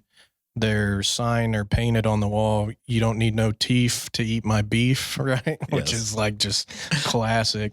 But they had the band Midland took a photo for their album in front of the place and didn't really ask them about it or pay them or anything. And, you wrote an article that it was awesome. It's on TexasMonthly.com/barbecue. Check it out. But what was that like? Cause it seemed crazy. And your article talking with, I forget the owner's name. Brian Mays. was just awesome. Yeah. Well, it was, this band, they fancy themselves a Texas band. Like they've now claimed like Dripping Springs is their hometown because LA doesn't sound as cool. And so they come and they get a photo in front of Sam's Barbecue and they asked permission for it. They just didn't say anything about who they were, how they were going to use this photo. And so Brian's like, yeah, you can take a photo outside of the building. Like, fine. Yeah. And so then he sees the photo. They've changed the name on the sign from Sam's Barbecue. And I mean, Sam's is as somebody who reads a lot about Texas barbecue history. Like Sam's is super important from a musical standpoint. Like that was Stevie Ray Vaughan's place. Like he had photos inside of Sam's, outside of Sam's, in his albums and his videos. Like he would give shout outs to the owners there, to that being his favorite place. He was when he was recording in New York with David Bowie, he ordered in Sam's ribs to like feed the whole crew while they were in the studio. So, I mean, the connection of Sam's barbecue to Texas music is super strong. Right. And the fact that they didn't realize it or didn't know it or didn't disregarded it or didn't want to, like, you would think like a band like that would want to capitalize on that connection. So that was really strange to me. Now, Brian, he's like, yeah, we're all good. They gave me enough money. We're good. Good. So after the fact, but yeah, Sam's barbecue. That also led me back and just looking back at the history of Sam's and trying to figure out exactly when it started, because it went through several owners before it made it to the Mays, to the Mays family, and so it's there's so many stories out there still to be told. That's for sure. And I just wanted to say one of my favorite lines I've ever heard. Brian, right, says, I've got 18 kids, 45 grandkids, 6 ex-wives, 2 lawyers, and 3 doctors. It's hard to retire. I was like, that is great. So as a writer, you sit down with people and you interview them, and every once in a while you hear a line and you're just like doing this like mental fist bump, like, oh man, that's awesome. That's definitely go far. That one's definitely going into the story. Are you able to go to a barbecue place without being recognized? No way. Yeah. Really? It happens all the time. Absolutely. It's hard to go to any new barbecue joint and not be recognized. Yeah. And it's not because I think so highly of myself or anything, but I do question any barbecue joint, any new barbecue joint that I go in now that they don't recognize me. It's like, there's one person whose full-time job is to go around and write about barbecue. Like, you should know. You're running a business. You're trying to run a business here. Like it shouldn't be that huge of a surprise to you. It's not like I do anything to try and be anonymous, but I don't announce myself. Right. Yeah. I mean, I went. No, you're very stealth-like when you come. I mean, I went to a few places yesterday, and I mean, there's one place I won't even mention the name. Their PR firm had reached out to me to come visit and let's set up a tour and this and that, and I just dropped by. And I dropped by, and it was like I'd gotten moved into the twilight zone where coronavirus didn't exist. No distancing, no barriers, no one wearing masks, no cool. mention. Yeah. Like this was not in any county that was that had been exempted from the governor's orders. And I just left. Yeah. Like, why do I want to suggest that people come here? And yeah, it was just really strange. Yeah. And so I asked them the question over Facebook, like, hey, is there something special about y'all that exempted you from this requirement? No. And they're just like, if there is, I need to know. We post a sign and we have hand sanitizer out. Right. And oh, by the way, our PR company reached out to you. You should come by for a tour. I was like, I was just here today. Wow. And I left. Companies, by the way, like I will never spend another dollar with them. I will say, like, when we were in the food truck and we were getting our sea legs and everything, we were like pretty anxious because we were like, you can kind of feel it. You're like, Daniel's going to come soon. It's like Santa Claus. I know. Yeah, I was like counting down. But I will say I really respected, and I don't know if this was like a plan of yours or what, but like I feel like you gave us some time to like kind of figure out what we were doing because we were so new and just like had no idea what we were doing. So thanks. Yeah, it's I don't tough. know if I ever said thanks.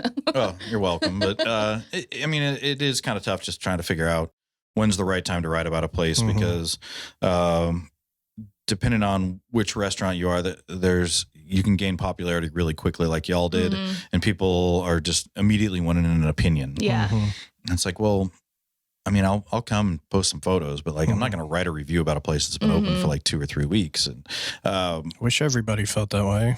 yeah, Just saying. Some of these Fort Worth writers, day one, they're in there. Oh, blah, blah, blah. yeah. I mean, we you don't know can't. Dallas. Sorry to interrupt.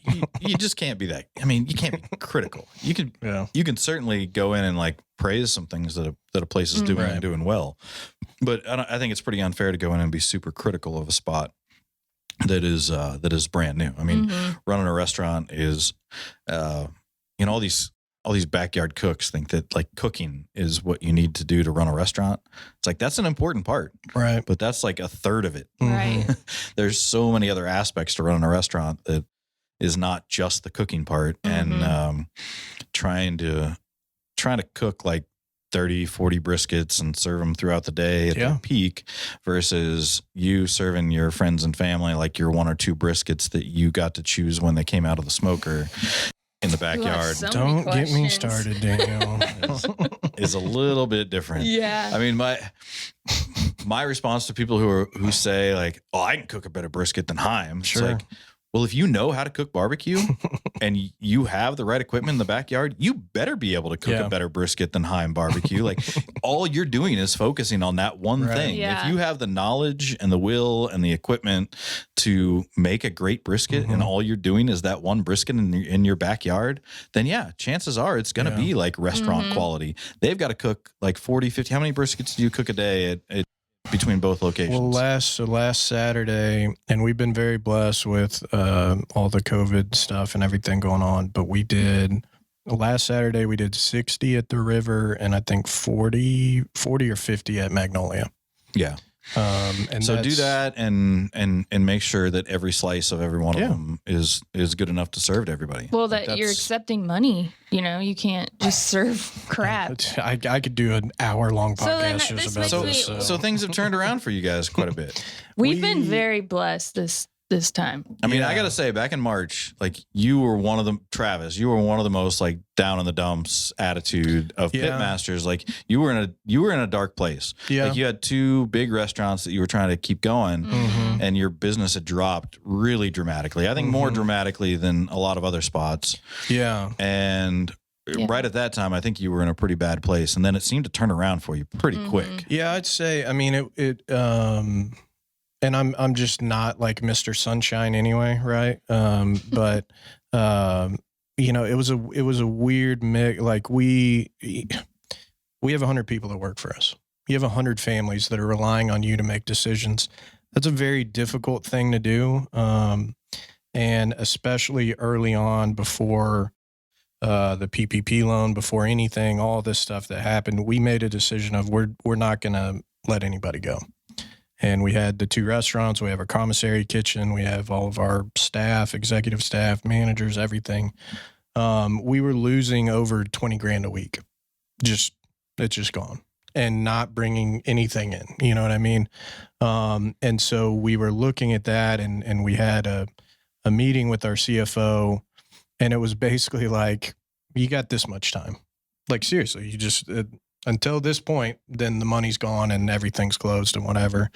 And that was the height of no one knew what was going on. Nobody knew, anything. Restaurants, anyone who owned a restaurant was in the same boat as us, maybe in a different scale. There wasn't any real relief. No, coming nothing. in. And I mean, there really We're still still hasn't been, waiting but, on it. We're still waiting on it. We did get a PPP loan, which helped us at least pay for staff, but even when we got that, our business has dropped. Our business dropped 70% as of last month compared to this time last year, and we're successful, and that's great. We're in the black at least, making money, so we're able to keep providing jobs and everything for people. And the last month or so, things are getting better. And we did eventually. We had to furlough, some people at the commissary kitchen and some other people. Like 3 weeks, I think. But then we hired everyone back that would come back and all that. So it was just this weird thing of like, and two, like we did a brisket sale. I didn't ask anybody. Apparently it's illegal just to sell brisket. Sell raw brisket. I didn't know that, but we had that first, when we That was sad. That was a sad day. We made the decision to shut down before the city of Fort Worth, before the governor, whatever. All of the information we had was, we're going to put our staff at risk. We're going to put people at risk if we continue to do this. You know, we just need to shut down. And so when we did that, I had $15,000 worth of meat inventory in our walk-in. And so we're like, what are we going to do with this? You know, it's like, and so we sold briskets and everything. It's just crazy. But I think, you know, and barbecue's been great. And I think it'll be awesome for, you know, hopefully when we're coming out of this COVID thing and all that, the smaller places, the food trucks, all that haven't really been as affected, you know, I think because of to-go business, because of their overhead is low. You know, it was like us in the food truck. Well, also just places. Like timing, we're 7 days a week compared to a place that could be 1 day or 2 days a week. And more alcohol dependent. As far as revenue goes. Yeah, yeah. I'm not making a personal statement. No, No, there's plenty of White Claws that a lot of have disappeared. But no, it's catering. Just talk about catering with weddings, any business, all canceled, everything. And so yeah, I always fight that. And I know like you, I really respect the other day, like you brought up the Breonna Taylor thing on Twitter, and that's something that's very big deal to me. And I think so often, you know, like our friends like Bob Stern, we were talking about, it's like stick to sports. Well, we get that on Twitter, stick to barbecue. You say anything that's outside of, you know, listen, fat man, I just want you to, you know, tell me how to make bacon burn ends or whatever. And, you know, anything like that. So it's the same people who tell you that they're not racist because they love Denzel. It's like, come on. Yeah. I think as long as he sticks to movies. Yeah. Part of the point of why we want to do this podcast was, you know, for whatever reason, we have a platform.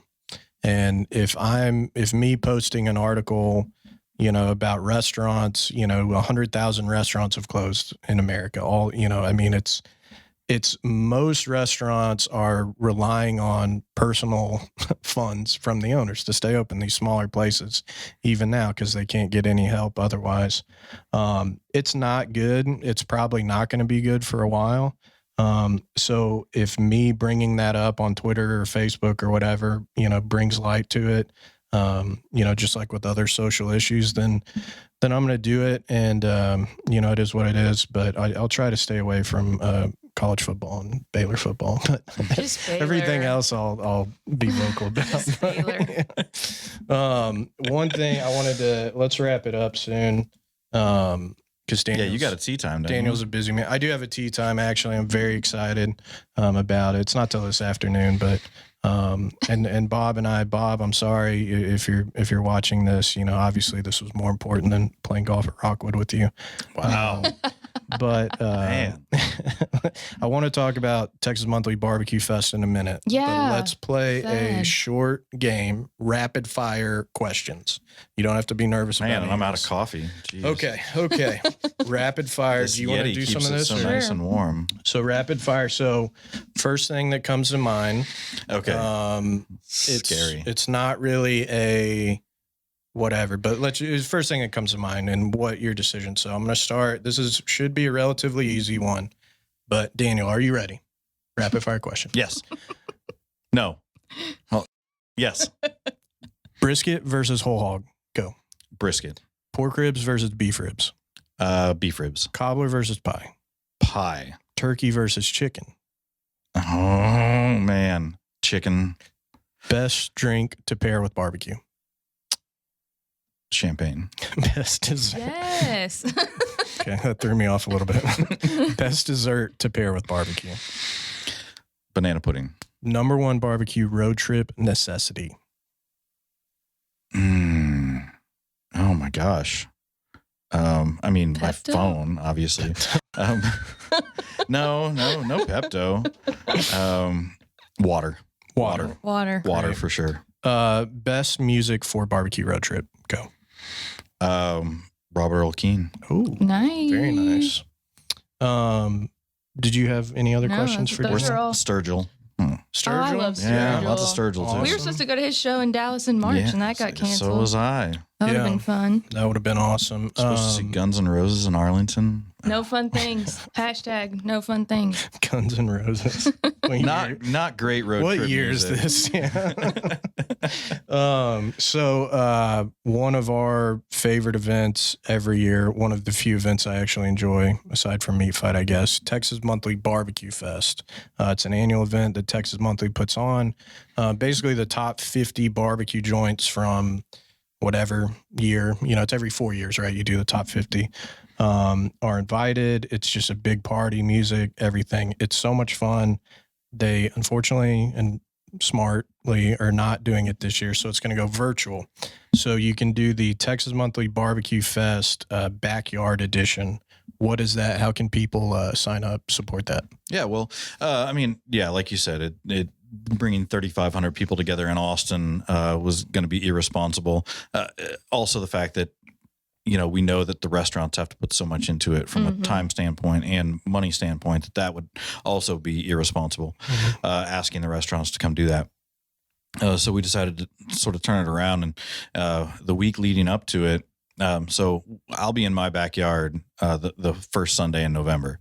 And then the week leading up to that, we've got barbecue joints across the state who are going to have specials. Some are putting some special prices together. Some are putting special dishes together, basically as a way to just get people out to their community barbecue joint, to get out there and buy as much barbecue as they can that week, and really support these restaurants since, our Congress won't do it. And you said it. So then coming toward, so then on Sunday, then I'll be in the backyard and you can buy a barbecue box.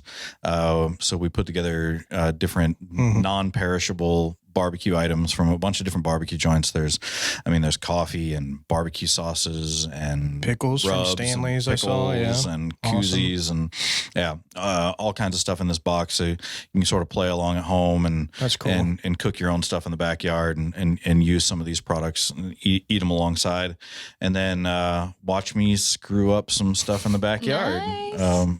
Hopefully, it doesn't always go smoothly, right? So that's a good. We appreciate you guys doing that. Yeah, because that's huge. Yeah, we personally are featuring things like our bar menu options. So like the Heim burger, I forget everything, hand pies and stuff, but other things that you can get at Heim besides just the barbecue. So. The Heim burger. Heim burger. Oh, man. But I do have a request, though. Like, maybe when this blows over, I don't know, March or whatever, can we just all get drunk together like we normally do at Texas Monthly, all the owners and stuff? Well, yeah. Maybe have a get-together. Yeah, that whole hog pit that's sitting in my backyard. Oh, we'll put it to good use. Okay, we're there. That's not too far either. Yeah, so go to texasmonthly.com/barbecue. There's a ton of links for stuff where you can get the package sent to your house. And figure out how you can tune into the backyard barbecue. Yeah. Awesome. And there's info, hopefully, at BBQ Snob, Twitter, Instagram, all that stuff. Did you want to do the power rank or no? Sure. Do you have time? Power rank? We do a power rank. Is it a power rank about barbecue Barbecue joints? sides. No, we know your power rank on that. But and two, before we get into this last, goofy thing or whatever, support barbecue anywhere you can, especially smaller places, especially, to go, whatever. If you're not comfortable going to a place that may be open, Snow's is closed, but like you can support them. You can buy stuff off their website. I think through they're still cooking every week. Yeah, you can still buy their barbecue, and there's lots of barbecue joints out there that are still shipping their barbecue. Mm-hmm. So there's a ton of ways you can do that, and two, if just follow Daniel. I mean, he's got, I need a barbecue place in Houston. There's an article. There's a list of a million everything you possibly need to know. Wherever you're at. So we'll do this real quick. So power rank, we do power rank every week. It's one of the best parts of our show, right? To us. I wanted to briefly, and I guess we could do maybe top 5, I think would be good. Yeah. power rank, and this isn't any specific, right? I mean, if there is a specific, we could say, but power rank best barbecue side dishes. Go. Like just not any specific place. If it's awesome, name it. You know, there's this place that makes this baked potato salad. I can't remember. It's pretty good, isn't it? Have you ever mixed it with the beans? dude, that's the way to do it. Yeah? Yes. So do you ever So mix? Do you ever pour barbecue sauce onto your mustard-based potato salad? Mm-mm. I don't think I have. Really Yeah. good. It's really good. But for me, number one, and it's really just about, it's not so much about a barbecue side, but there's enough barbecue joints that do onion rings that I can put it in there. I mean, I love good fantastic onion onion rings. Yeah. And I'm not just saying that because you guys make great onion rings. Thank you. But, you know, it's one of those things, like a great fried okra, fried onion rings. Yes. Those things don't often show up in barbecue menus because they've got a smoker. They don't have fryers, right? Yeah. Barbecue, Pitmaster once joked with me that like once you put a fryer in, like you realize that it's a lot more profitable to be a fried catfish place than a It is. barbecue place. Yes. So they're That kind is of a smart dangerous. guy. Yeah. Yeah. Let's see. Number two. Man, I love mac and cheese. Ooh. Love Yeah. mac and cheese. Let's see. Number three. Of the potato salad, do you, you know, mustard, mayo? Obviously, we do the baked potato salad that a lot of other places do now. Do you have a preference of that? Because I hate mayo potato salad. I'll say right now. I mean, fight anyone I who like likes I like a good mustard potato salad. Me too. Yeah, like neon yellow. bright. Let's put it this way: I like a potato salad that would also taste good on top of a brisket sandwich. Okay. Right? I think I'm Alright. gonna Like, it's eat got, barbecue like- today. All right. That's got the mustard on it. Okay. Slow Bone though, they've got Yeah. a They've horseradish got great potato side. salad, and it goes great with their brisket too because Yeah. you get that horseradish going on. Shout out Jeffrey. The sweet potato casserole, whatever they call it. I don't know. What They call got it, Brussels sprouts. Yeah, that's They- not a side. That's a dessert. Well, it's I mean, delicious. sugary Yeah, sweet yeah. treat. Let's see. I mean, I gotta put pinto beans in there because I Yeah. love Yeah. beans, and I love pinto beans, Mhm. and I love savory pinto beans with chunks of barbecue in there. Mhm. Like I got home from my road trip yesterday, immediately chop up leftovers, put them in a freezer bag, put them in the freezer, and that's like my power flavor pack to my homemade beans. Awesome. Right? If I need to make a pot of Yeah. beans, I've Awesome. always got like a pound of chopped up barbecue that I throw in there. I got a very specific Necessity. question about beans, and this is something that has been somewhat difficult in our marriage. Oh, this is stupid. I grew up, and you can blame Robin Heim or Jane Tucker, my mother and grandmother. And Daniel, maybe you could tell us, you could be the deciding factor on this. When we ate beans growing up, and I'm talking about specifically sweet beans, what do you call them? What are they called? Like those Baked like beans. baked Like beans. Sweet Yeah. baked Yeah, beans. baked beans. The process for which you would serve it is to take the can, Bush's, great brand if they want to sponsor, open the can, and then pour it into a bowl. And so No heating. when I met Right?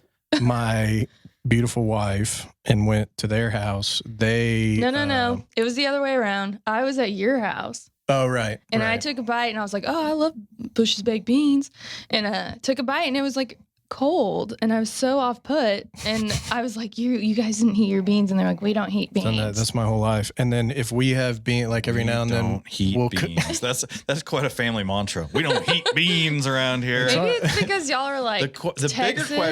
bigger question though is then why the bowl? That's Yeah, a great point. why not Like the why the can? transfer? Well, you got to be classy, Daniel. But Put your cold. So beans. so you're you a would team heat hot those beans. also, You're hot right? beans. I didn't know there was a team not hot This beans. is a did whole I article in the next did book. a- Like I will Yeah. tell you that the beans that I make at home, they I make the chicken stock for them too, and it's a very very gelatin heavy chicken stock, and there's plenty of fat in it, and so a scoop of the cold beans out of the fridge is quite fortifying Yeah. and that's- is delicious. He's converted. All right, you're on my team, No, Daniel. Thank no, you. Daniel. Thank you for No. proving my point. but room Thank you, Heim Time. temperature. This has been a great. No, but only cold from the fridge or hot. I don't think room temperature. They were beans. totally room temperature. well, I have one. I did a Twitter poll about it. Have you ever and maybe put them in the freezer and then maybe slice them at the table, kind of like the cranberry like a salad? pate, like a baked bean pate? That'll be a new special. Yeah, we'll name that the barbecue. That's snob. on your power rank. You already have a barbecue snob dish. And I want to make a point, and I regret doing that. I love you, but somebody was like, "Oh, you're trying to kiss Daniel's ass." You came to the food truck. No, you're doing that by having me on your podcast. Yeah, that's now I'm doing that. I need the business, so yeah. We've upgraded whatever. To a podcast. Yeah. And or you take cash or check before we leave. But on Venmo. You came to the food truck. You bought a chopped brisket sandwich and bacon burn ends, and then you put that onto the sandwich. So then the next time you came, I was like, "That's the barbecue snob." But people are like, "Oh, like whatever." It's like, again, critics.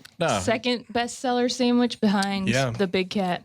I mean, it's obviously like a great combination. Mm-hmm. No, I don't think you're doing it to pander. And Thank you. I mean, if you go to 18th and Vine in Dallas, they have a brisket grilled cheese, but you can get it snob style, which is it's a burn end grilled cheese. Like a Kansas City, right? They do the Kansas City style. So they do the Kansas City style burn ends inside a grilled cheese. We went way off the rails with beans talk, and I'm going to put a poll up. I want to hear from the listeners. Paul, you got anything on that? Cold, hot beans? I like cold beans. What? But they have to be cold beans. Not room like temperature. Out of the I literally have some. Okay. You got beans back there? No, not over here. He's I got beans right now. He's eating beans from a can right now. No, but I do have a thing of baked beans in my fridge right now that every day, because I don't eat a lot of carbs. Mm-hmm. I got to watch my girlish figure. Sure, yeah. So Me too. I just take a good big spoonful of those cold beans. It's so good. Okay. You guys. Okay, 3 against 1. Okay. So, So 3? good. I mean, you weren't really all the way cold. He said I he would think do that it out of counts. the I fridge, think that so counts. it's kind of. No, I'm talking about would- you're at a cookout at I a would friend's never house. eat, nor would I serve beans at room temperature straight from a can. Thank you. Ever. just try it next time you're at your No, house don't by try yourself, and family's not there or anything. Just go into a dark room and just open up a can of beans. Your Dude, you're weird. Your dark bean room. Yeah, your bean room. I just think it's so rude to not tell anyone. If you're at a cookout and you got hot dogs and burgers and you're like, oh, cool, delicious baked beans, and then they're cold. Yeah, it's like if you would come over to a pizza party and they're just like, they didn't mention that every pizza has anchovies. Yeah, it's like, why am I here? It Are you threw the me kind of off. people that'll Agree to disagree. heat up potato salad? No. But a warm German style. Potato salad though, as you're making it, if the potatoes are still a little warm, Potato there's nothing salad. wrong with that. It's I will always good say the next that. day, though, when it all congeals. Because there was some place I had where it was, there's like a German style where it's the warm potatoes with the strong mustard. Vinegar, And like all of the. And the bacon and onions. and that's good. What time? I'm so hungry. I know, we got It's to bail. almost noon. We told Daniel it'd be an hour and we were lying. Yeah. Sorry. Brisket love in East Texas. That's the best German potato salad I've eaten. In Lindale. Mm-hmm. I just met a guy from Lindale that does a catering out there. I forget his name, but Anyway, Oh, yeah. German potato salad. onion Good. rings, mac and cheese. Beans. What else did you say? Beans, cold beans. Obviously, it's a little low at 3, but we'll take it. I would say on my list, because I know you're asking, collard greens. I think underrated dish. Well, and if you have the opportunity on the menu, like if I see greens and mac and cheese on the menu, that's the two. Yeah. That's the two sides I'm going to get with course. my meal. Of course. I'm probably going to eat Heim barbecue today. It's not that good. What else are we missing here? Grits. You're a big grits fan. Do you want to talk about that? for Grits. 10 No, grits became a thing for me recently. Do you like grits? I like grits. You know what I really But like? neither one of you are from here. No offense, but grits is kind of a very southern thing. I like grits, but Yeah, I I didn't like eat cheese grits better, and I like mac and cheese better than that. So Yeah. If you don't have a stick of butter in your grits, then they're probably not gonna be Riata's very good. grits are really, really good. And I think those are the ones that I like the most. But I don't order grits. Yeah. Coleslaw. Do we care about it? coleslaw is never going to make it in my top kick 5. rocks. But if I'm going to have a slaw, I definitely want a vinegar oil slaw rather than a Sweet. mayonnaise With the slaw. mayo, yeah. I don't like our coleslaw. I've talked about changing it 100 times, but Change it. Unless you're talking about Sam Jones at Skylight Inn, that like ridiculously sweet chopped up mayo slaw, that and the vinegar sauce that they the vinegar that they flavor the pork with. You put that fatty pork and that sweet slaw together, and it is a wonderful. I need a road trip. Well, that's what I love, and that's why and I'll be the collard greens guy if I have to, but when you do the good collard greens, you get that like fatty, pot liquor or whatever John T. Edge would call it, or a lot of people would call it. But then it's like a little vinegary. I mean, that's perfect with super salty, peppery brisket, pork, whatever. I like it with turkey too. Or turkey, yeah, that's good. But y'all don't serve greens, right? We do. We do every day at the river, and then we do on Wednesdays at Magnolia. And why? I don't know. So we make them every do you day, separate the stem? Yes. Yes. See, that is one of the things I think greens newbies, or maybe just the fact that if you're cooking them for like a restaurant, if you're cooking a huge batch, it's a real pain to remove the stem. Well, it's also expensive to get them labor or already deveined. So if I'm at home cooking greens, I cut the stem out, I start the stem, then I chop up the stems and start them in the pan with whatever pork fat I'm using for it, and then put the leaves in toward the end. And continually. And so if you leave the stem and the leaves together, you have to overcook the leaves so much to get the stems done that I think it's overdone. Yeah. There's a lot. All you new joints out there. Daniel's looking for stemless. Well, just soft. I mean, you're soft. You're also listening to a guy from Ohio telling you how he likes his green. So I mean, it's not. It matters. It's important. I'm very thankful that you came today, Daniel. Yeah. This means a lot to us. We don't get to see you that often, and usually when we do, I'm terrified because you're in my restaurant eating. Or Texas Monthly, we get to hang out and have fun with everybody else. But this means a lot. Check out. So we're gonna. I don't know how the hell we'll do this, but we're going to give this away. Prophets of Smoked Meat, Daniel Vaughn's book, autograph. That's so awesome. Also, I totally forgot, but Whole Hog Barbecue, right, is the title. Sam Jones cookbook that Daniel. If you want a great greens recipe that includes an entire hog head to make the broth. Ooh. Hell yeah. And Sam Jones too. And this is going to be controversial, but maybe the best bite. I have to say maybe the best bite of barbecue I've ever had. We cooked 2 red wattle hogs at Four Corners Brewery for something. And Sam Jones, David Hale Smith, and I, with a little help from Jim Beam, cooked a couple hogs from Legend Meats. Larry Bratton, is that his name? Legend Meats, whatever that guy's name is, super nice guy. The best barbecue I think I've ever had. Whole hog. Like Daniel said, with the vinegar, Sam Jones with the coleslaw that's like just green cabbage basically, and like just that bite together, a little crispy, was awesome. And I've always wanted to do more whole hog at the restaurant. Maybe eventually we'll get to do that. Cadillac does that right pretty often. Cadillac now they serve whole hog every day that they're open now. Wow. It's become so popular for them. Yeah, I would love to do that. I'm just trying to get people to show up on time, so one step at a time. But Struggle. Anyway, and I heard actually some of our employees listen to this, so that's shocking. Hey, Jelani, I know you listen to it. Thank you. But we our first episode, we spent a lengthy amount of time talking about a lady sent a hey, everything, like the ribs look perfect, everything else looked great. I think maybe this corn dog didn't look. It was like black, it looked like this microphone. It was like someone had left a corn dog in the fryer for hours, pulled it out, and then was just like, well, I guess that's good enough, and threw it. Got past 2 expos. So anyway, now we're the corn dog place that also serves other things, so you can get them extra well done. 5-hour corn dog. Shout out to Martin House. Do whatever you want. We'll roll it on the ground if you're into that. But yeah, thank you, Daniel, for coming. Thanks for having me. It means a lot to us. Follow Daniel at Barbecue Snob, at BBQ Snob, I should say. Twitter, Instagram, TexasMonthly.com/barbecue. Check out the Barbecue Fest Backyard Edition. Everything. So thank you again, man. Appreciate it. Thank you. Now where are my bacon burn-ins? I know. I should have brought some. Yeah. I know exactly where they are. What time is it? Oh, we're open. We're open. We're open. All right. Thanks, guys. On to Heim.